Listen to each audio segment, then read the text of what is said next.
അസ്സലാമു അലൈക്കും വറഹ്മത്തുള്ളാഹി വബറകാതുഹു. പിന്നെ നമ്മൾ പറഞ്ഞു വരുന്നത് മഹാനായ സയ്യിദുനാ റസൂലുള്ളാഹി സ്വല്ലല്ലാഹു അലൈഹി വസല്ലമ തങ്ങളുടെ ജീവിതം. ആ ജീവിതത്തിന്റെ ഓരോ മേഖലയും എടുത്തു നോക്കിയാൽ നബി സല്ലല്ലാഹു അലൈഹി വസല്ലമ തങ്ങൾ വളരെ പട്ടിണി കിടന്ന സന്ദർഭങ്ങളുണ്ട്. അതുപോലെ തന്നെ ഉള്ള ഭക്ഷണത്തിൽ യാതൊരു വിധത്തിലും അമിതമാക്കാതെ, ഉപേക്ഷിക്കാതെ, ഇസ്റാഫാക്കാതെ വളരെ സൂക്ഷ്മതയോടുകൂടി കഴിഞ്ഞ കാലങ്ങളൊക്കെ ഉണ്ട്. നമ്മൾ നമ്മുടെ ഭക്ഷണങ്ങളിലും നമ്മുടെ സാമ്പത്തിക ഭദ്രതയിലൊക്കെ വലിയ വലിയ വീഴ്ചകൾ വരുത്തുമ്പോൾ നബി സല്ലല്ലാഹു അലൈഹി വസല്ലമ തങ്ങൾ മഹാനവറുകളുടെ ജീവിതത്തിലേക്ക് നമ്മളൊന്ന് കണ്ണോടിക്കൽ വളരെ അത്യാവശ്യമാണ്. ആ കാലഘട്ടത്തിൽ ജീവിക്കാൻ അനുസൃതമായ ഭക്ഷണ വിഭവങ്ങളൊക്കെ ഉണ്ട്. പക്ഷേ നബി സല്ലല്ലാഹു അലൈഹി വസല്ലമ തങ്ങൾ അത് വാങ്ങുകയും സമൃദ്ധിയായി ഭക്ഷിക്കുകയും അല്ലെങ്കിൽ ആരോടെങ്കിലും വാങ്ങി സമൃദ്ധിയായി ഭക്ഷിക്കുകയും ചെയ്യുന്നൊരവസ്ഥയായാൽ ഇവിടെ പാവങ്ങളായ ആളുകൾക്ക് ഒന്നും കിട്ടാതെയായി പോകും. പാവങ്ങളായ ആളുകളെ സംരക്ഷിക്കാൻ ഇവിടെ ആളില്ലാതെയായി പോകും. അതുകൊണ്ട് പാവങ്ങൾക്ക് വേണ്ടി പട്ടിണി കിടന്ന സയ്യിദുനാ ഹബീബ് റസൂലുള്ളാഹി സ്വല്ലല്ലാഹു അലൈഹി വസല്ലമ തങ്ങൾ അപ്പോൾ ഈ അവസ്ഥയിലേക്ക്, അവിടുത്തെ ജീവിതത്തിലേക്ക്, അവിടുത്തെ ജീവിതചര്യയിലേക്ക്, അവിടുത്തെ ജീവിത മാർഗത്തിലേക്ക് നമ്മളൊക്കെ ഒന്ന് കണ്ണോടിക്കുന്നത് വളരെ അത്യാവശ്യമാണ്. എന്നാൽ നമ്മുടെ കാലഘട്ടം അങ്ങനെയല്ല. നമ്മുടെ കാലഘട്ടത്തിൽ എല്ലാം നമുക്കുണ്ട്. കാശില്ലാത്തവർക്ക് വാങ്ങാൻ സഹായിക്കുന്ന ഒരുപാട് ആളുകളും നമ്മുടെ കാലഘട്ടത്തിലുണ്ട്. പക്ഷേ എന്നിട്ടും നമ്മൾ നമ്മുടെ കാര്യങ്ങളിൽ മാത്രം നോക്കി മറ്റൊരുത്തന്റെ കാര്യത്തിലേക്ക് ശ്രദ്ധിക്കാതെ ഇരുന്നാൽ തീർച്ചയായിട്ടും അതിന് അള്ളാഹുവിന്റെ മുമ്പിൽ നമ്മളൊക്കെ സമാധാനം പറയേണ്ടി വരും. അതാണ് നബി സല്ലല്ലാഹു അലൈഹി വസല്ലം തങ്ങൾ സൂക്ഷിച്ചത്. താൻ പട്ടിണി കിടന്നാലും തന്റെ അയൽക്കാരന്, അവൻ ജൂതനാണെങ്കിലും ക്രിസ്ത്യാനിയായാലും ഏത് മതക്കാരനായാലും ഏത് ജാതിക്കാരനായാലും അവന് പട്ടിണി കിടക്കുന്ന ഒരു അവസ്ഥ ഉണ്ടാകാൻ പാടില്ല എന്നുള്ളൊരു നിർബന്ധ ബുദ്ധി നബി സല്ലല്ലാഹു അലൈഹി വസല്ലം തങ്ങൾക്ക് ഉണ്ടായത് കൊണ്ട് തന്നെ ഉള്ള ഭക്ഷണം പാവങ്ങളായ സ്വഹാബത്തിനോ അല്ലെങ്കിൽ മറ്റാർക്കെങ്കിലോ എടുത്തു കൊടുക്കുന്ന ഒരു സ്വഭാവം റസൂലുള്ളാഹി സ്വല്ലല്ലാഹു അലൈഹി വസല്ലം തങ്ങൾക്കും അനുചരന്മാരായ സ്വഹാബത്തിനും താബിഈങ്ങൾക്കും പണ്ഡിതന്മാർക്കും ഇമാമിങ്ങൾക്കും ഉണ്ടായിരുന്നു എന്നുള്ള ഒരു വസ്തുത നമ്മളൊക്കെ മനസ്സിലാക്കണം. തീർച്ചയായിട്ടും ഒരാളുടെ ഉയർച്ച ഒന്നുകിൽ അദ്ദേഹത്തിന്റെ സദഖയുടെ മഹാത്മ്യം കൊണ്ടായിരിക്കാം, അല്ലെങ്കിൽ അദ്ദേഹത്തിന്റെ ഉയർച്ച അദ്ദേഹത്തിന്റെ വായ്പുണ്യം കൊണ്ടായിരിക്കാം, അതൊന്നും അല്ലെങ്കിൽ അദ്ദേഹത്തിന്റെ കൈപുണ്യമായിരിക്കാം. അങ്ങനെ പല നിലക്ക് മനുഷ്യന്റെ ഉയർച്ചയുണ്ട്, പല നിലക്കുണ്ട് മനുഷ്യന്റെ ഉയർച്ച. എന്നാൽ ഭൗതികമായി ഉള്ളത് അവിടെ നിൽക്കട്ടെ, അത് നമ്മൾ പറയേണ്ടതില്ല. ഭൗതികമായത് മുഴുവനും നമുക്ക് പിന്നീട് പറയാം. നമ്മൾ ആത്മീയമായ വിഷയങ്ങൾ മാത്രമാണ്.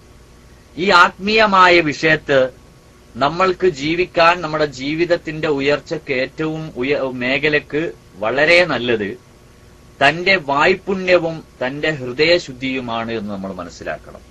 ഹൃദയശുദ്ധിയിൽപ്പെട്ടതാണ് നമ്മുടെ സാമ്പത്തിക ഭദ്രത, സാമ്പത്തിക ശുദ്ധി.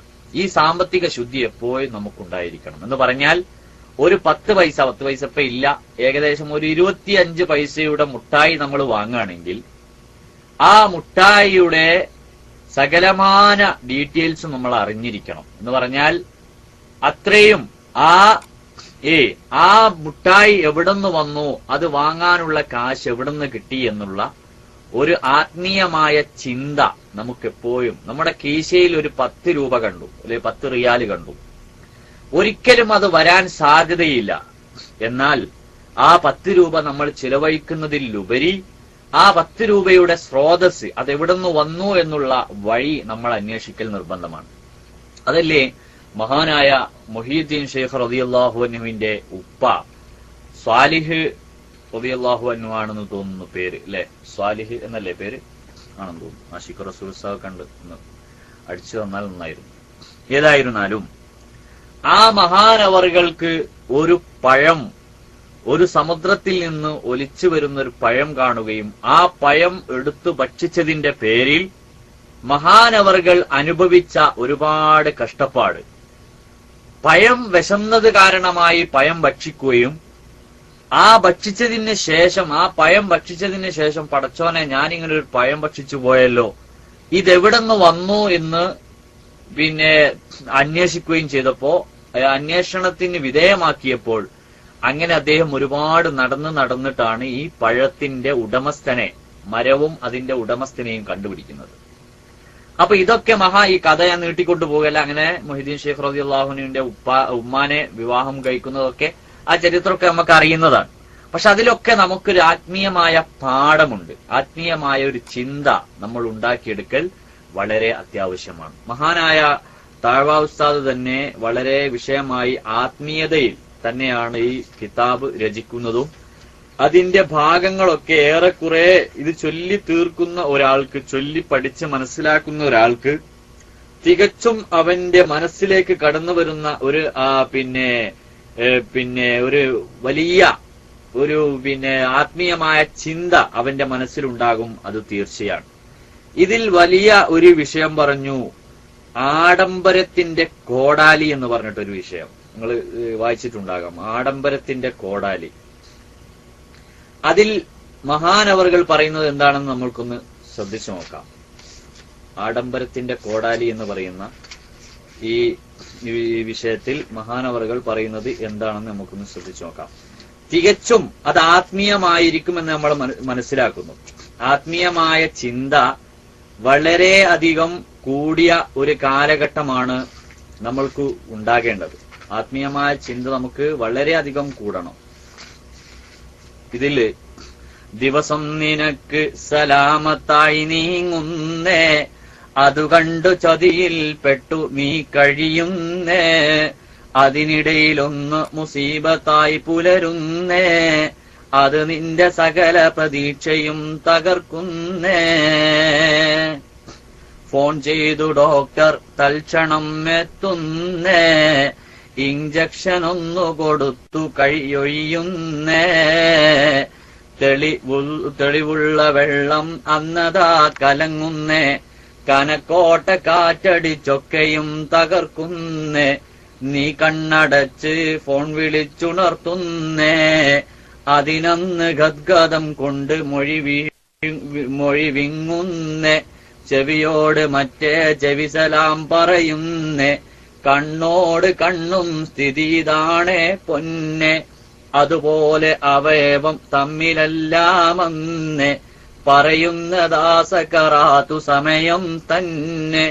വിവരം അറിഞ്ഞപ്പോൾ ചിലർ ഞെട്ടുന്നേ, അവർക്കും ഇതുണ്ടെന്നുള്ളതും മറക്കുന്നേ, ഇതു കേട്ടു പലരും വന്നതാ കൂടുന്നേ, സംസാരമെന്നവർക്കൊക്കെയും നീ തന്നെ. മുഖത്തിട്ട മുണ്ടും ചിലരു വന്നുയർത്തുന്നേ, കൈകെട്ടി മിണ്ടാതെന്ന് നീ കിടക്കുന്നേ, ചിലർക്കുള്ള കണ്ണിൽ നിന്നു നീരൊലിക്കുന്നേ, കുടുംബങ്ങളിൽ പലരും അതിൽ വിങ്ങുന്നേ, കരയുന്നതെന്താണെന്നറിഞ്ഞോ പൊന്നെ, ഫലം നഷ്ടമായവർക്കൊക്കെ നിന്നിൽ നിന്നേ, മണിമന്ദിരത്തിന് മുകളിലായി വിലസുന്നേ, കുരിശിന്റിടക്ക് കരച്ചില ഫിലിമന്നേ, അതു കാണുവാൻ ആരും വരുന്നില്ലെന്നേ, മുൻകർ നക്കീറ് ഖബറിൽ ഫിലിം നടത്തുന്നേ, റൂമിന്റെ ഭിത്തിയിൽ ഫോട്ടോവും കിടക്കുന്നേ, റഹ്മത്തിനുള്ള മലക്കുകൾ ക്ഷപിക്കുന്നേ, സിനിമക്ക് സ്കൂട്ടറിൽ കൊണ്ടുപോകാനെന്നേ, ആരുണ്ട് എന്നോർത്തിട്ടവൾ കരയുന്നേ, രോഗം പിടിച്ചവർക്ക് എത്രയോ സുഖം വന്നേ, സന്ദർശകർ അതിലെത്രയോ മരിച്ചെന്നേ. മരണത്തിന്റെ ഘട്ടം, ഒരു മനുഷ്യൻ മരണത്തിലേക്ക് അടുക്കുന്ന ഘട്ടം, ഒരു മനുഷ്യൻ മരണവുമായി മല്ലടിക്കുമ്പോഴും തന്റെ ചിന്തകൾ പോകുന്ന ഭാഗങ്ങളിലേക്ക് മഹാനവറുകൾ നമ്മുടെ ശ്രദ്ധയെ തിരിക്കുകയാണ്. തന്നെയല്ല, മരിച്ചു കഴിഞ്ഞാൽ അവന്റെ മുഴുവൻ ഫലങ്ങളും, ഇന്നലെ ഞാന് ഒരു ഫേസ്ബുക്കിൽ ഏതോ ചാനലിൽ വന്ന ഒരു റിപ്പോർട്ട് കാണുകയുണ്ടായി.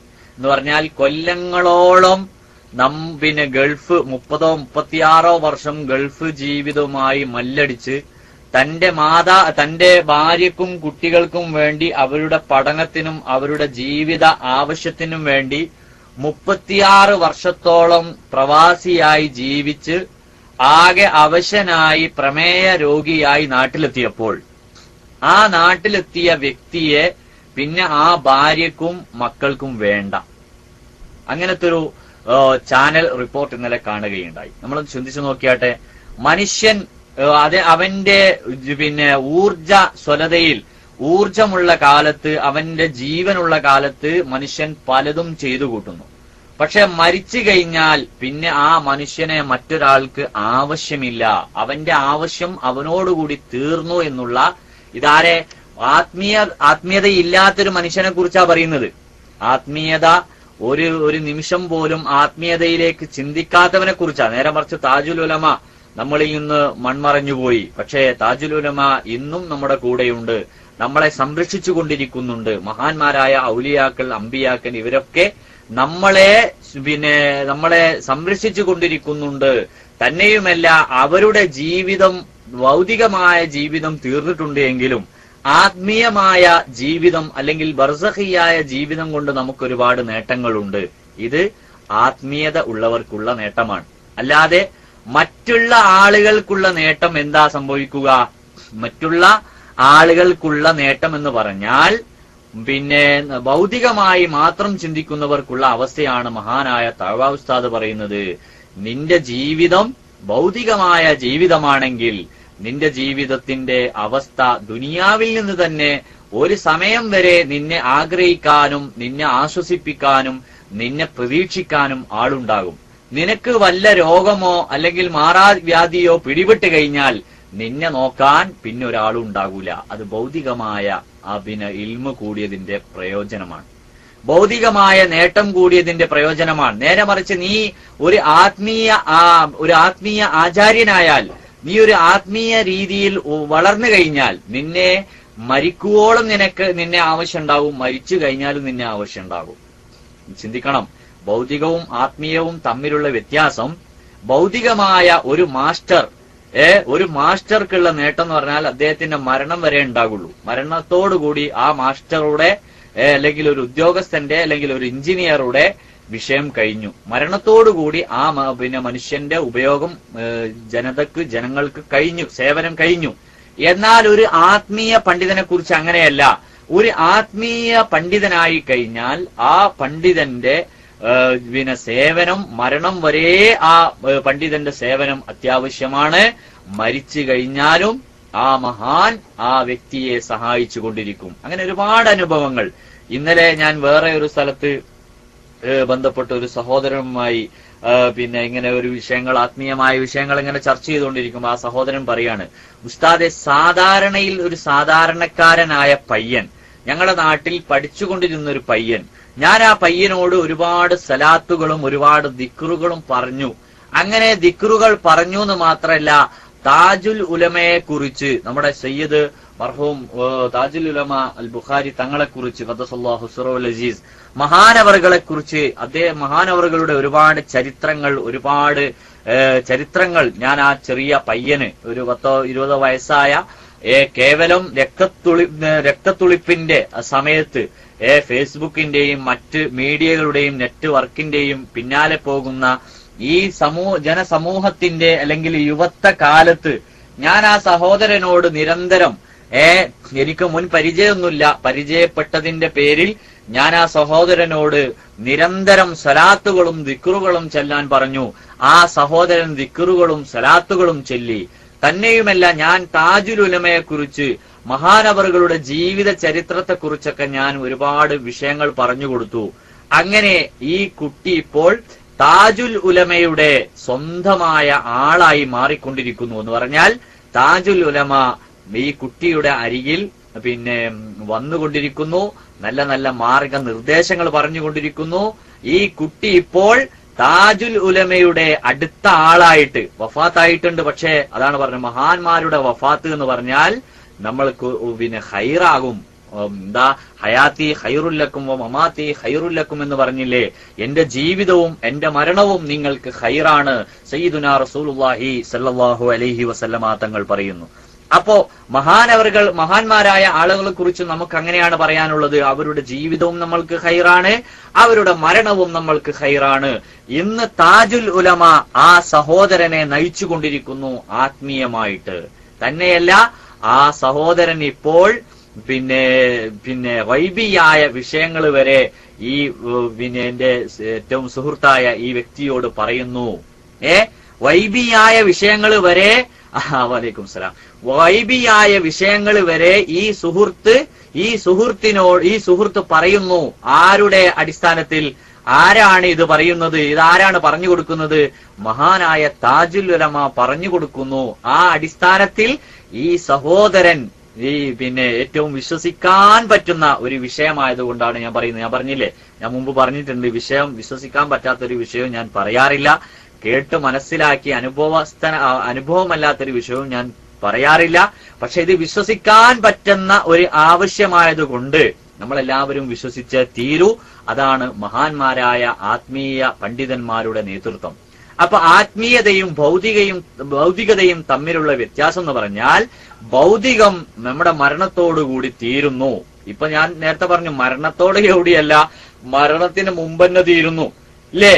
മരണത്തിന്റെ മുമ്പന്നെ നമ്മളെ ആർക്കും ആവശ്യമില്ല. നമ്മളൊന്ന് നമ്മുടെ വാർദ്ധക്യം, ഒരു മാറാതി രോഗമുണ്ട് എന്ന് പറഞ്ഞാൽ പൂർണ്ണമായിട്ടും നമ്മളെ പിന്തള്ളുന്ന സമൂഹമാണ് ഇന്ന് നമ്മുടെ ലോകത്തുള്ളത്.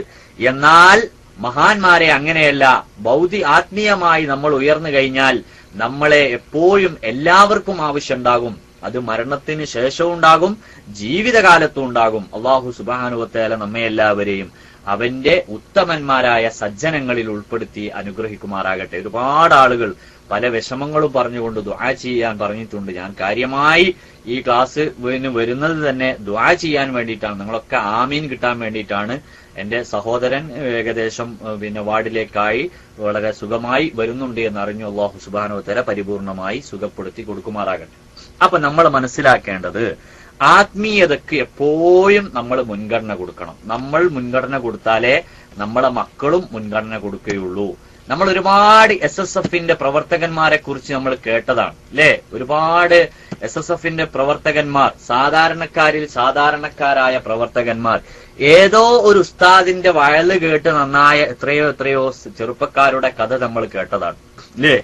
സാധാരണ നമ്മൾ ഏതോ ഒരു ഉസ്താദിന്റെ ഏതോ ഒരു വയല് കേട്ടിട്ട്, പടച്ചോനെ ആ ഉസ്താദ് പറഞ്ഞത് റെഡിയാണല്ലോ, കറക്റ്റ് ആണല്ലോ, എന്തൊരു സത്യാവസ്ഥയാണ്, നമ്മൾ അത് കേട്ടാൽ ഇങ്ങോട്ട് കൊണ്ട് പുലരുന്നത് പോലെ തോന്നും എന്ന് തോന്നത്തക്ക വിധത്തിലുള്ള ഉസ്താദന്മാരുടെ വയല് കേട്ടിട്ട് എത്രയോ പ്രവർത്തകന്മാർ നന്നായി മരിച്ചുപോയ സന്ദർഭങ്ങൾ നമ്മളൊക്കെ കേട്ട് മനസ്സിലാക്കിയവരാണ്. എന്നിട്ട് പറയുന്നു അപ്പോ നമ്മൾക്ക് ആളില്ല, നമ്മളെ കൊണ്ട് ഈ പെണ്ണ് പറയുന്നത്, പടച്ചോനെ എന്നെ സിനിമക്ക് കൊണ്ടുപോകുക ആരാണ്? മഹാനവർകൾ പറയാണ്, അന്നൊക്കെ സ്കൂട്ടറിലാണ് എന്താക്കല് സിനിമക്ക് കൊണ്ടുപോകാറ്. അതാണ് മഹാനവർകൾ പറഞ്ഞത്, സ്കൂട്ടറിൽ എന്നെ ആരാണ് സിനിമക്ക് കൊണ്ടുപോകുക എന്ന് പേടിച്ചിട്ടാണ് ആര് കരയുന്നത്? തന്റെ ഭാര്യ കരയുന്നത്. മനസ്സിലായില്ലേ? അപ്പൊ അത് വളരെ രസകരമായിട്ടാണ് മഹാനവറുകൾ ഇവിടെ പറയുന്നത്. അന്നൊക്കെ സിനിമ കാണാൻ വേണ്ടിയിട്ട് ആഴ്ചയിലൊരിക്കൽ, അഥവാ സ്കൂള് മദ്രസും ഒക്കെ ഇല്ലാത്ത ഒരു ദിവസം, അല്ലെങ്കിൽ സ്കൂള് ഇല്ലാത്തൊരു ദിവസം, മദ്രസ കട്ടായാലും വേണ്ടിയില്ല, സിനിമക്ക് പോകുന്ന ഒരു സമ്പ്രദായം ഉണ്ടായിരുന്നു സാധാരണക്കാർക്ക്. അപ്പൊ ആ കാലഘട്ടത്തിലുള്ള ഒരു ഓർമ്മ മഹാനവറുകൾ ഈ കാവ്യത്തിലൂടെ അറിയിക്കാൻ. എന്നിട്ട് പറയുന്നു, സന്ദർശകർ അതിലെത്രയോ മരിച്ചെന്നേ, ചികിത്സിച്ച വൈദ്യൻ തന്നെ മണ്ണിലമർന്നേ, അവർക്കുള്ള രോഗികളോ ഹയാത്തിൽ തന്നെ കുഴിവെട്ടുവാൻ ചില പാർട്ടികൾ കുതിക്കുന്നേ, മണിയോർത്തു സന്തോഷത്തിലാണവരെന്നേ, ജീർണിച്ച കട്ടിലിലിട്ടു കുളി നടത്തുന്നേ. ഷവർ പൈപ്പിലുള്ളൊരു കുളിയതും നിലച്ചന്നേ. കിടക്കുന്ന കട്ടിൽ 4 കാലും അന്നേ. വെള്ളം ശരിക്കു കുടിച്ചതാ കുതിരുന്നേ. തലതാടി ചേർത്തും കൊണ്ട് കെട്ടും നിന്നെ. ഓർത്തൊന്നു നോക്ക് സഹോദരാ നീ ഇന്നേ. പൊതിയുന്ന തുണി 3 ക്ഷണം വിരിക്കുന്നേ. അതിലേക്ക് താങ്ങിയെടുത്തതാ കിടത്തുന്നേ. നിനക്കുള്ള ദ്വാരം പഞ്ഞി കൊണ്ടടക്കുന്നേ. കാണേണ്ടവർ കണ്ടോ ഇതാ പൊതിയുന്നേ. മയ്യത്ത് കട്ടിൽ തോളിലേക്കുയരുന്നേ. അവസാന നിമിഷത്തെക്കുറിച്ച് മഹാനവറുകള് പറയുന്നു, മോനെ, നീ എത്ര ആളുകളെ ചികിത്സിച്ചതാണ്. ചികിത്സിച്ച രോഗികളൊക്കെ ബാക്കിയാണ്. നീ മരിച്ചു പോകുന്നൊരു രംഗം നീ ചിന്തിച്ചിട്ടുണ്ടോ? നീ മണ്ണിന്റെ അടിയിലാണ്. നീ ചികിത്സിച്ച രോഗികളൊക്കെ ഇപ്പോഴും ഹയാത്തിലാണ്.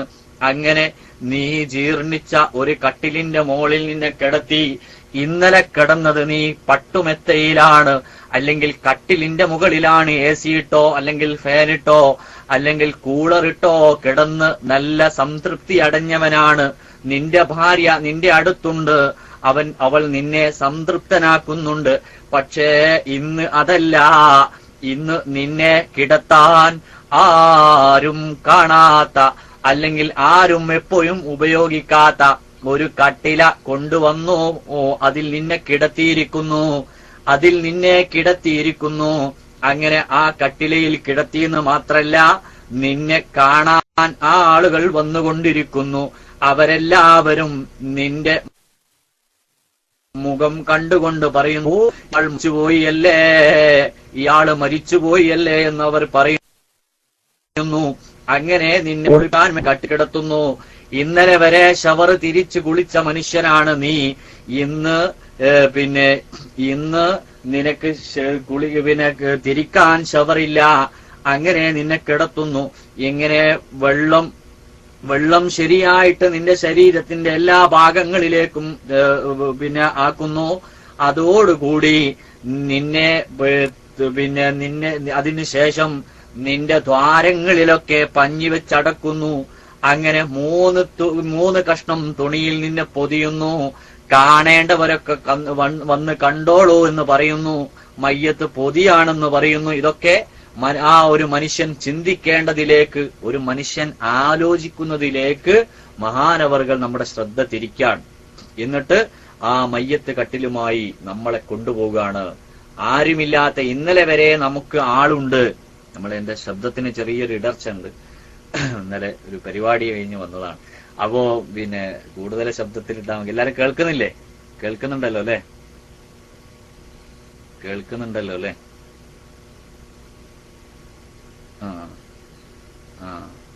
ശബ്ദത്തിന് ചെറിയൊരു മാറ്റമുണ്ട്. നോക്ക്. അപ്പൊ നമ്മൾ പറയുന്നത്, മയ്യത്ത് കട്ടിലിൽ നിന്നെ അവര് തോളിലേക്ക് നിന്നെ കൊണ്ടുപോകുന്നു. പുരക്കുള്ളിൽ ഇപ്പോൾ രോദനം കേൾക്കുന്നേ. ബോധക്ഷയത്താൽ ഭാര്യയും തളരുന്നേ. താങ്ങിക്കിടത്താൻ പലരുടൻ കൂടുന്നേ. നെഞ്ചത്തടിച്ചും കൊണ്ട് ചിലരുരുളുന്നേ. ചില ആളുകൾ എല്ലാ അവസ്ഥയെ കുറിച്ചല്ല പറയുന്നത്, എല്ലാരെ കുറിച്ചല്ല പറയുന്നത്. നീ നിന്റെ വീട്ടിൽ നിന്ന് നിന്നെ അതാ മയ്യത്ത് കട്ടിലിൽ കിടത്തി ഉപ്പ എന്ന് കരഞ്ഞുകൊണ്ടിരിക്കുന്ന മക്കളെയും വിട്ട്, അല്ലെങ്കിൽ എന്റെ ഭർത്താവ്, എന്റെ ഇക്ക എന്ന് പറഞ്ഞുകൊണ്ടിരിക്കുന്ന നിന്റെ ഭാര്യയെയും വിട്ട്, എന്റെ മോനെ എന്ന് പറഞ്ഞുകൊണ്ടിരിക്കുന്ന നിന്റെ മാതാപിതാക്കളെയും വിട്ട്, എന്റെ ഇക്കാക്ക, ഞങ്ങളെ പൊന്നാര ആങ്ങളാ എന്ന് പറയുന്ന നിന്റെ പെങ്ങന്മാരെ വിട്ട്, അങ്ങനെ എല്ലാ ബന്ധുമിത്രാതിഥികളെയും വിട്ട് നിന്നെ എടുത്തു വെക്കുന്നു. തോളിലേറ്റി കൊണ്ടുപോകുമ്പോൾ നിന്റെ വീട്ടുകാർ അവർ കരയുകയാണ്, നിന്നെ ഓർത്ത് കരയുകയാണ്. ചില ആളുകൾ നെഞ്ചത്തടിച്ചും കൊണ്ട് കരയുന്നു. അത് ഇസ്ലാമിൽ പാടില്ലാത്തതാണ്.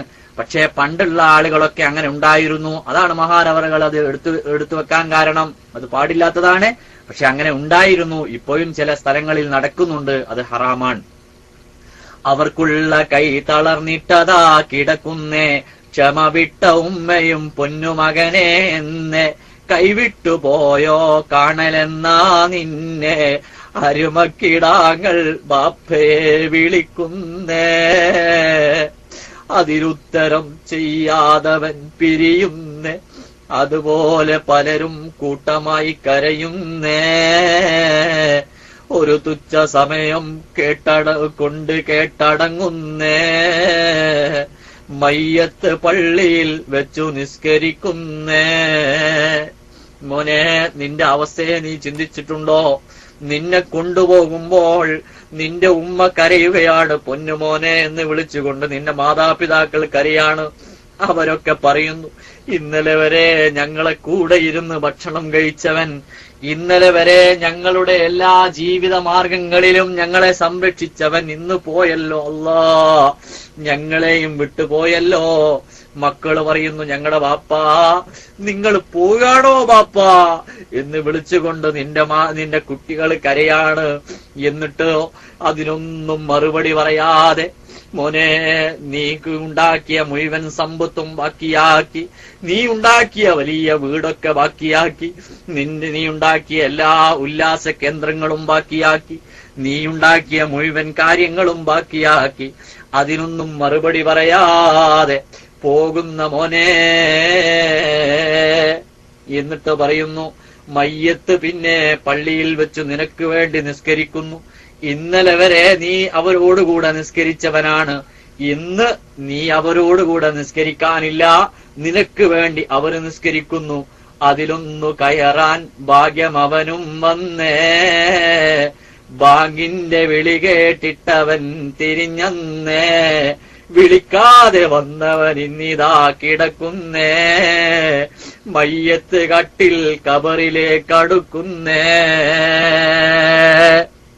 നോക്കണം പ്രിയപ്പെട്ട സഹോദരന്മാരെ, ഇന്നലെ നമ്മുടെ പള്ളിയിൽ വെച്ചുകൊണ്ട് ബാങ്ക് വിളിച്ചപ്പോ ഈ മനുഷ്യൻ തിരിഞ്ഞു കളഞ്ഞവനാണ്. ഈ മനുഷ്യൻ മുഅദ്ദിനിന്റെ ബാങ്കിന്, അള്ളാഹുവിന്റെ വിളിക്ക് ഉത്തരം ചെയ്യാത്തവനാണ്. പക്ഷേ അങ്ങനത്തെ ഉത്തരം ചെയ്യാത്തവൻ ചിന്തിച്ചില്ല, ഞാൻ ഒരിക്കൽ എല്ലാം വിട്ട് പള്ളിയിൽ കയറേണ്ടി വരുമെന്ന് ആ മനുഷ്യൻ ചിന്തിച്ചില്ല. ആ മനുഷ്യനതാ ഇന്നലെ വരെ പള്ളിയിൽ കയറാത്തവൻ ഇന്ന് അവനെയും കൂട്ടി പള്ളിയിലേക്ക് കൊണ്ടുവരുന്നൊരവസ്ഥ പ്രിയപ്പെട്ട സഹോദരന്മാരെ ചിന്തിക്കണം. ഇന്നലെ വരെ കയറാത്തവൻ കയറേണ്ടി വന്നു. അതാണ് ഒരു മനുഷ്യന്റെ അവസ്ഥ. നമ്മൾ ചെയ്യാത്തത് ചിലപ്പോൾ നമ്മളെ കൊണ്ട് ചെയ്യിക്കും അള്ളാഹു. അതാണ് നമ്മുടെ അവസ്ഥ പ്രിയപ്പെട്ട സഹോദരന്മാരെ. എന്നിട്ട് ഇതാ കിടക്കുന്നേ. ഇന്ന് ബാങ്ക് കൊടുത്തിട്ടില്ല, ദുഹർ ബാങ്കിന്റെ മുമ്പ് തന്നെ ആ മനുഷ്യൻ പള്ളിയിലേക്ക് എത്തി.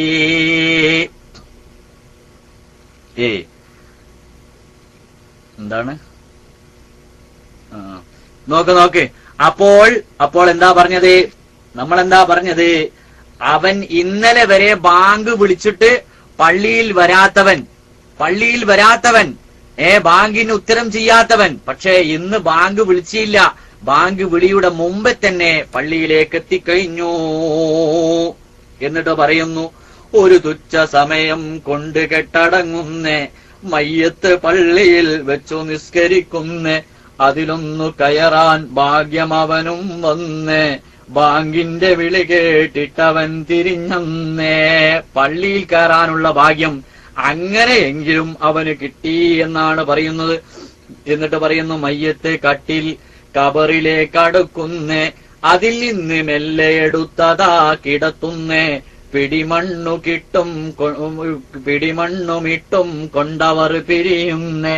നീ ഏകനായി എന്നും അതിൽ വസിക്കുന്നേ. നീ ചെയ്തതെന്തോ അന്നതാ കൂട്ടിന്നെ. അസ്വാജ് ഔലാദൊക്കെയും പിരിയുന്നേ. അനുശോചനം നടത്തുന്നതാ ചിലരന്നേ. നീ വലിയ നേതാവെന്നവർ പുകഴ്ത്തുന്നേ. റീത്തും ചിലർ സമർപ്പിച്ചു കൊണ്ടിരിക്കുന്നേ. അത് വലിയ ഭാഗ്യം എന്ന് നീ മതിക്കുന്നേ. ഇരുമ്പിന്റുലക്ക വിഴുങ്ങി എന്നാൽ പിന്നെ ചുക്കിന്റെ വെള്ളം അതിന് മതിയോ പൊന്നേ. റബ്ബിന്റെ കൽപ്പന കൈവെടിഞ്ഞാലിന്നെ വാഴ്ത്തുന്നതിൽ ഫലമില്ല തെല്ലും അന്നേ, നീ നിന്റെ റബ്ബിന് തൃപ്തി വന്നാൽ പിന്നെ സൗഭാഗ്യവാന്മാരിൽ പെടുത്തും അന്നേ, നീ നിന്റെ പാതയിൽ അടിയുറപ്പിക്കെന്നേ. അകറ്റന്റെ റബ്ബേ നീ ജഹന്നവുമന്ന്, ഗുണം ചെയ്യടേ നബിക്കും ഇലാഹിൻ നിന്നെ, സ്തുതിക്കുന്ന കാലം ആലിനെല്ലാം തന്നെ. നമ്മുടെ വിഷയവുമായി വളരെ ബന്ധപ്പെട്ടൊരു വിഷയമാണ് മരിക്കുക എന്ന വിഷയം. മരണം എന്ന വിഷയം അത് നമ്മളെ ചെറുങ്ങനെ ആലോചിച്ചാൽ പോരാ, എല്ലാം ഒഴിവാക്കി നമ്മൾ ഒരിക്കൽ പോകേണ്ടി വരും. തന്നെയുമല്ല, എല്ലാവരും ആ മരിച്ച സമയം നമ്മളെല്ലാവരും പുകഴ്ത്താനുണ്ടാകും, നമ്മളെ പുകഴ്ത്തി പറയാൻ എല്ലാവരും ഉണ്ടാവും. ഒരു രാഷ്ട്രീയ പിന്നെ നമ്മുടെ രാഷ്ട്രീയ പാർട്ടി ഒരു നേതാവാണെങ്കിൽ നമ്മളെ പുകഴ്ത്താൻ ഇഷ്ടംപോലെ ആളുകൾ ഉണ്ടാവും. വേണമെങ്കിൽ റീത്തുമായി ആളുകൾ വരും, നമ്മളെ ഖബറിന്റെ അടുത്ത് വെക്കാൻ വേണ്ടി റീത്തുമായി ആളുകൾ വരും.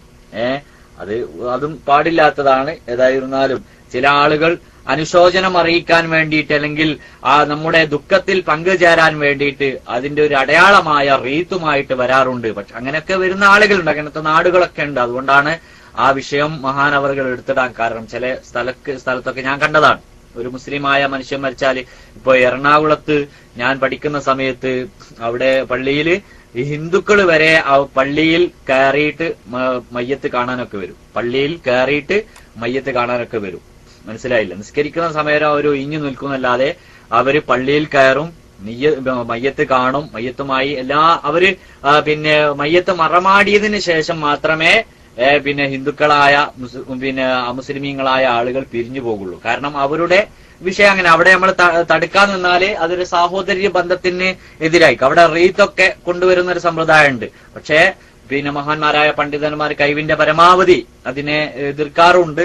പക്ഷെ നമുക്ക് ഒറ്റയടിക്ക് നമ്മൾക്ക് എതിർക്കാൻ പറ്റില്ല. കാരണം പല ഉദ്യോഗസ്ഥന്മാരാണ്, പല മേഖലയിൽ ജോലി ചെയ്യുന്നവരായിരിക്കും. അപ്പൊ അങ്ങനെയൊക്കെ ഉണ്ടാകും. ഏതായിരുന്നാലും അങ്ങനെ നിന്നെ മനസ്സിലാക്കാനും നിന്നെ അനുശോചിക്കാനും അങ്ങനെ അന്നൊരു വൈകുന്നേരം നിനക്ക് വേണ്ടിയിട്ട് ഉണ്ടായിരുന്നു അല്ലെ. പിന്നെ അപ്പോ നിന്നെ അനുശോചിക്കാൻ വേണ്ടി, നിന്നെ പിന്നെ പ്രശംസിക്കാനും നിന്നെ സ്തുതിക്കാനൊക്കെ വേണ്ടിയിട്ട് ഒരുപാട് ആളുകൾ ഉണ്ടാവും. അന്ന് വൈകുന്നേരം തന്നെ നീ ഒരു രാഷ്ട്രീയ പ്രവർത്തകനാണെങ്കിൽ, അല്ലെങ്കിൽ ഒരു ആത്മീയ പണ്ഡിതനാണെങ്കിൽ നിന്നെ അനുശോചിക്കാൻ വേണ്ടി ആളുകൾ ഉണ്ടാകും. മനസ്സിലായില്ലേ? അനുസ്മരിക്കാൻ വേണ്ടി ആളുകളുണ്ടാവും. നമ്മൾ അനുശോചനം കൂടുതലായിട്ട് നടത്താറില്ല, നമ്മൾ അനുസ്മരണമാണ് നടത്താറ്. പിന്നെ രാഷ്ട്രീയ പ്രവർത്തകന്മാര് കൂടുതലും അനുശോചനമാണ്. അന്നൊരു വൈകുന്നേരം മയ്യത്ത് മറമാടിയൊരു വൈകുന്നേരോ അല്ലെങ്കിൽ പിറ്റേന്ന് വൈകുന്നേരം ഒക്കെ ഒന്ന് ഒരുമിച്ച് കൂടിയിട്ട് ഈ വ്യക്തിയെ കുറിച്ച് രാഷ്ട്രീയ പ്രവർത്തകന്മാർ, സംഘടനാ നേതാക്കളൊക്കെ എന്ത് ചെയ്യും, വലിയ പ്രശസ്തി ഇങ്ങനെ പറയും, അദ്ദേഹത്തിന്റെ വലിയ സ്ഥാനമാനങ്ങളൊക്കെ പറയും.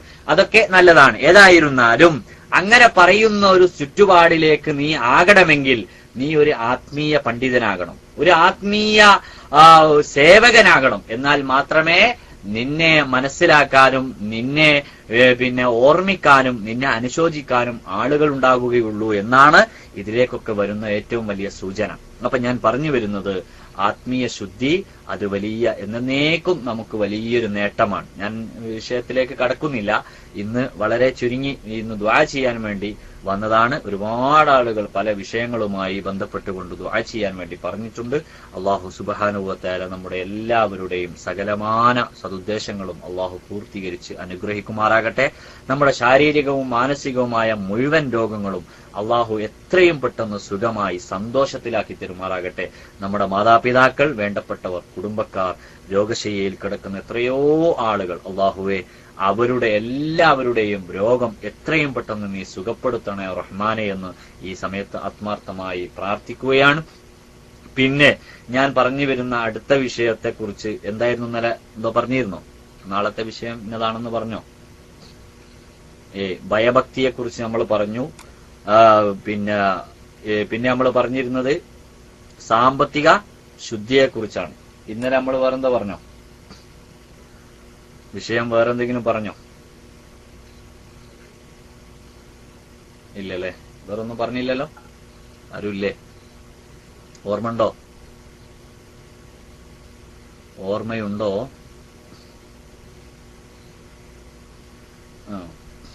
ഓർമ്മയില്ല, ഇന്നലെ ഒന്നും പറഞ്ഞില്ല. ഓക്കെ, അപ്പൊ നമുക്ക് ഒരു പുതിയ വിഷയം എന്ന് പറഞ്ഞാൽ പിന്നെ ആത്മീയതയിൽ നമുക്ക് സ്വഭാവത്തിൽ പിന്നെ നമുക്ക് വേണ്ടുന്നത് കുറഞ്ഞത് കൊണ്ട് തൃപ്തിപ്പെടുക എന്നുള്ളതാണ്. കുറഞ്ഞത് കൊണ്ട്. അപ്പൊ ഇന്നലെ പറഞ്ഞു സാമ്പത്തിക ശുദ്ധിയിൽ നമ്മൾ ഉണ്ടാക്കേണ്ടത് എന്താണ്? പിന്നെ കൂടുതൽ ഇസ്രാഫ്, കൂടുതൽ അമിതമായി ദൂർത്തടിക്കുന്ന ഒരു സ്ഥിതിവിശേഷം ഉണ്ടാകാൻ പാടില്ല.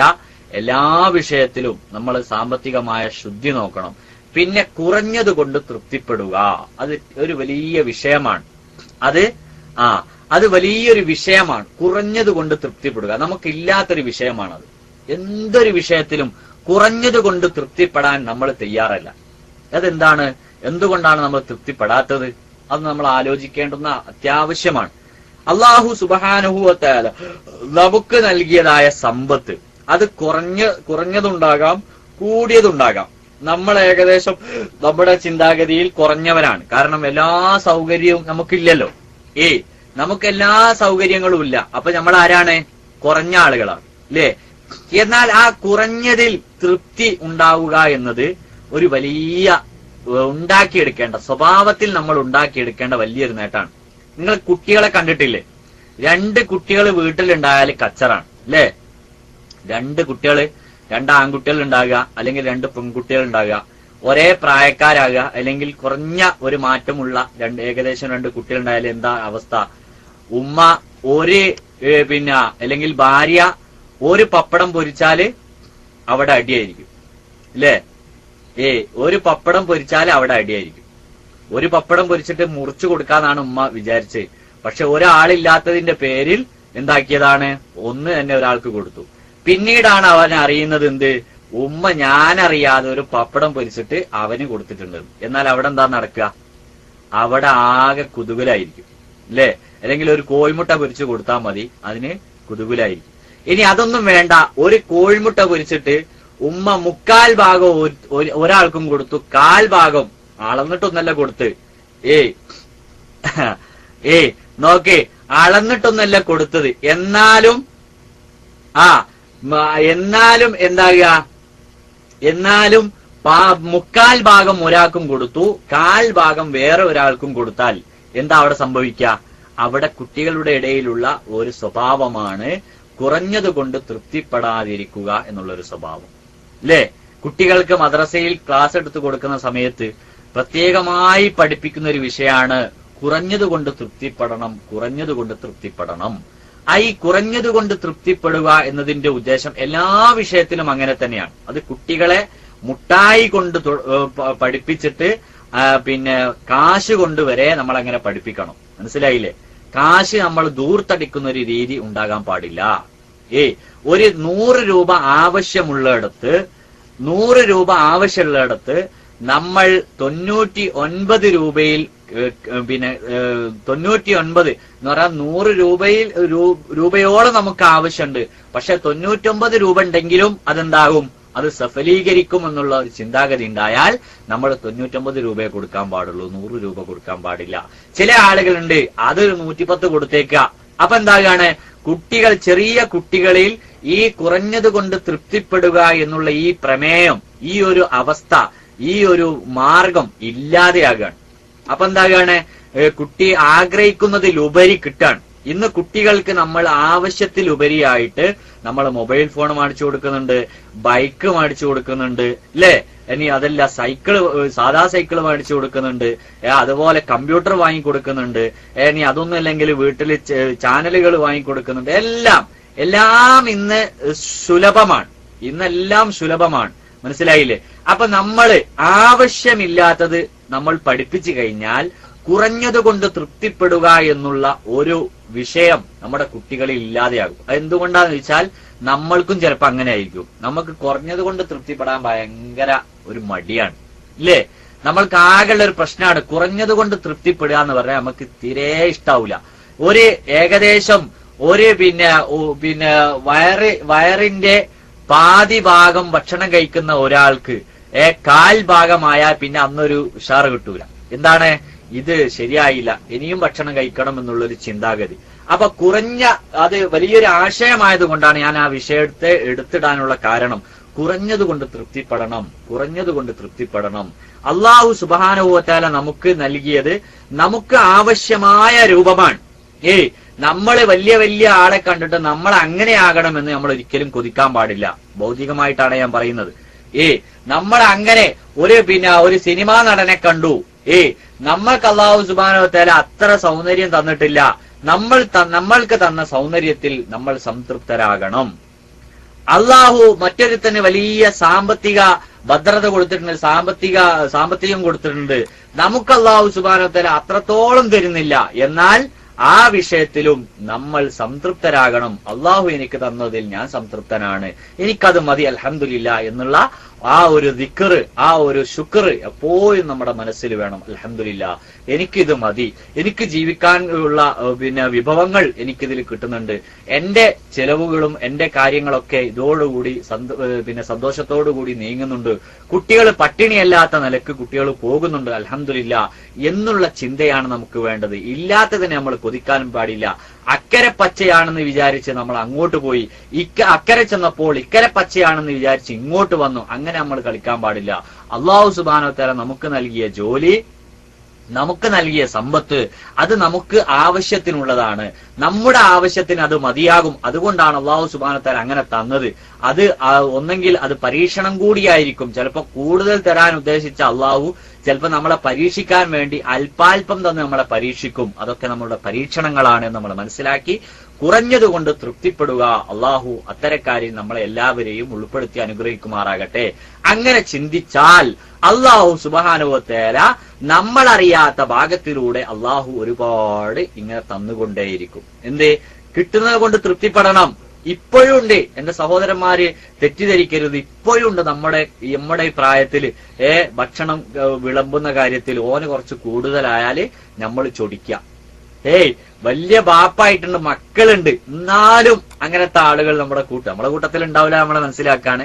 ചില നാടുകളിലൊക്കെ ഉണ്ട്. ബാപ്പയായിട്ടുണ്ട്, മക്കളായിട്ടുണ്ട്, എന്നാലും ഓന്റെ പാത്രത്തിലേക്ക് നോക്കിയിട്ട് ഓന് കുറച്ച് കൂടുതലാണല്ലോ, എനിക്ക് കുറച്ച് കുറവാണല്ലോ എന്ന് ചിന്തിക്കുന്ന ആളുകൾ ഒരിക്കലും അങ്ങനെ ഉണ്ടാകാൻ പാടില്ല. അതൊരു സ്വഭാവ ദൂഷ്യമാണ്.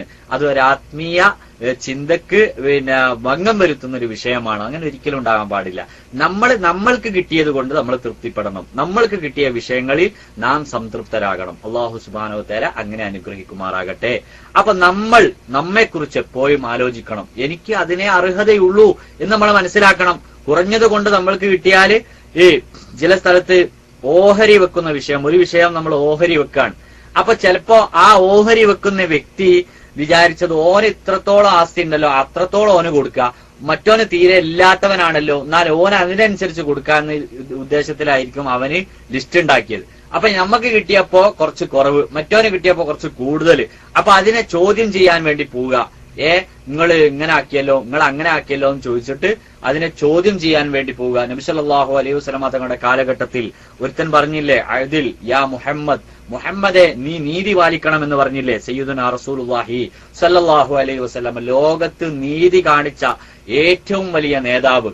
എല്ലാ സമയങ്ങളിലും യുദ്ധവേളയിൽ പോലും സഹാബത്തിന് ഗനീമത്ത് സ്വത്ത് വീതിക്കുന്ന വിഷയത്തിലും അതുപോലെ തന്നെ മറ്റെല്ലാ വിഷയങ്ങളിലും, ഇൽമിന്റെ വിഷയമായാലും എല്ലാ വിഷയങ്ങളിലും നീതി പുലർത്തിയ സയ്യിദുനാ റസൂലുള്ളാഹി സല്ലല്ലാഹു അലൈഹി വസല്ലമ തങ്ങളോട് മുഹമ്മദെ നീ നീതി പാലിക്കണമെന്ന് പറഞ്ഞ ആ ക്രൂരൻ ഏതായിരുന്നാലും ആ ക്രൂരൻ നമ്മളിന്നും ചിന്തിക്കണം. ആ വ്യക്തിയെ കുറിച്ച് നമ്മൾക്ക് എന്ത് പറയാനുണ്ട്? ആ ഒരു അവസ്ഥയാണ് നമുക്കുണ്ടാവുക. അള്ളാഹു തരുന്ന നിഅമത്ത്, ആ നിഅമത്ത് ചിലപ്പോൾ കുറച്ച് കുറവായിരിക്കും, അവന്റെ അത്ര നമുക്ക് ഉണ്ടാകൂല. അതിൽ നമ്മൾ വളരെ സംതൃപ്തരാകണം. അത് അള്ളാഹു നൽകിയ നിധിയാണ്, അള്ളാഹു നൽകിയ അനുഗ്രഹമാണ്. ആ അനുഗ്രഹത്തിൽ നമ്മൾ എപ്പോഴും സംതൃപ്തരാകണം. അള്ളാഹു സുബ്ഹാനഹു വ തആല അങ്ങനെ തന്നെ നമ്മളെ അനുഗ്രഹിക്കുമാറാകട്ടെ എന്ന് പറഞ്ഞുകൊണ്ട് ഇന്ന് കുറച്ചൊരു ക്ഷീണമുള്ളത് കൊണ്ടും പ്രത്യേകമായി ദുആ ചെയ്യാൻ വേണ്ടി വന്നതായതുകൊണ്ടും അള്ളാഹു സുബ്ഹാനഹു വ തആല നമ്മുടെ ഈ വിഷയങ്ങളൊക്കെ ചെറിയ ചെറിയ വിഷയങ്ങളാണെങ്കിലും വലിയ വലിയ വിഷയങ്ങളായി നമ്മളിൽ നിന്ന് മനസ്സിലാക്കുകയും അത് ജീവിതത്തിലേക്ക് പരമാവധി ശ്രദ്ധിക്കുകയും ചെയ്യുക. അങ്ങനെ പല വിഷയങ്ങളും എടുത്തു നോക്കിയാൽ ഇതൊരു വലിയ വിഷയമാണ്.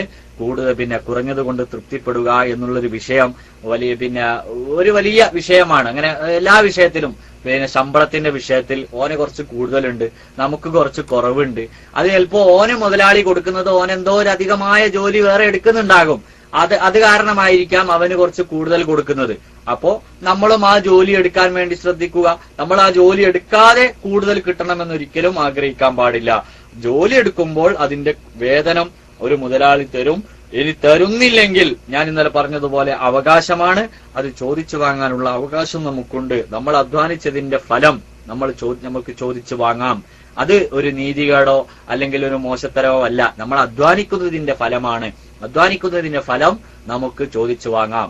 ഇനി അതല്ല, ഒരാള് ഒരുത്തൻ അധ്വാനിക്കാതെ ജോലി എടുക്കാതെ ശമ്പളം കൊടുക്കുന്നുണ്ട് മുതലാളി, നമ്മളോ ജോലി എടുത്തിട്ട് നമ്മൾക്ക് തികച്ചും ശമ്പളം തരുന്നുമില്ല. എന്നാൽ അതൊക്കെ അവകാശക്കേടാണ്. എന്നാൽ നമ്മളെല്ലാവരും ജോലി എടുക്കുന്നുണ്ട്, അവന് കുറച്ച് ഇല്ലാത്തവരാണെന്ന് മനസ്സിലാക്കിയിട്ട് മുതലാളി കുറച്ച് കൂടുതൽ കൊടുക്കുന്നുണ്ട്. നമ്മൾ കുറച്ച് ആസ്തി ഉള്ളവരാണെന്ന് മനസ്സിലാക്കിയിട്ട് മുതലാളി കുറച്ച് കുറവാണ് തരുന്നത്. എന്നാൽ അതിലൊക്കെ നമ്മൾ സംതൃപ്തരാകണം. കാരണം നമ്മൾ ഇവിടെ സന്തോഷിച്ചാൽ, സംതൃപ്തരായാൽ അള്ളാഹു സുബ്ഹാനഹു വ തആല നമ്മളറിയാത്ത ഭാഗത്തിലൂടെ അവനേക്കാളും സമ്പത്ത് അള്ളാഹു നമുക്ക് തരും. അത് തീർച്ചയാണ്, അത് ഉറപ്പാണ്. അനുഭവത്തിന്റെ വെളിച്ചത്തിലാണ് പറയുന്നത്. നമ്മൾ എല്ലാ വിഷയത്തിലും ഒരു ഓഹരി ചെയ്യുന്ന വിഷയത്തിൽ ഓഹരി ചെയ്യുന്ന വ്യക്തി ഒരിക്കലും നീതികേട് കാണിക്കാനും പാടില്ല. അത് നമ്മൾ വേറെ വിഷയത്തിൽ ഇൻഷാ അല്ലാഹ് വരും. നമ്മൾ ഓഹരിക്കേട് കാണിക്കാൻ പാടില്ല. എന്നാൽ കിട്ടിയ വ്യക്തി അതിനെ ചോദ്യം ചെയ്യാനും പാടില്ല. അതിലൊക്കെ ഒരു ഖൈറുണ്ട് എന്ന് മനസ്സിലാക്കി നമ്മൾ അതിലൊക്കെ സംതൃപ്തരാകണമെന്നാണ് ഈ സമയത്ത് എനിക്ക് ഓർമ്മപ്പെടുത്താനുള്ളത്. അള്ളാഹു സുബ്ഹാനഹു വ തആല നമുക്ക് അനുഗ്രഹിക്കുമാറാകട്ടെ. റഹ്മാനും റഹീമുമായ രാജസയ്യിദായ തമ്പുരാനെ, ഒരുപാട് ആളുകൾ ദുആ കൊണ്ട് വസിയത്ത് ചെയ്തിട്ടുണ്ട്. ഒരുപാട് കേസിൽ കുടുങ്ങിയ ആളുകൾ, അതുപോലെ തന്നെ ആക്സിഡന്റിൽ കുടുങ്ങിയ ആളുകൾ, അങ്ങനെ ഒരുപാട് വിഷയവുമായി ബന്ധപ്പെട്ട ഒരുപാട് ആളുകൾ. റബ്ബേ, അവരുടെയൊക്കെ എന്ത് ഉദ്ദേശമാണോ ആ ഉദ്ദേശങ്ങളൊക്കെ എത്രയും പെട്ടെന്ന് സഫലീകരിച്ചു കൊടുക്കണം.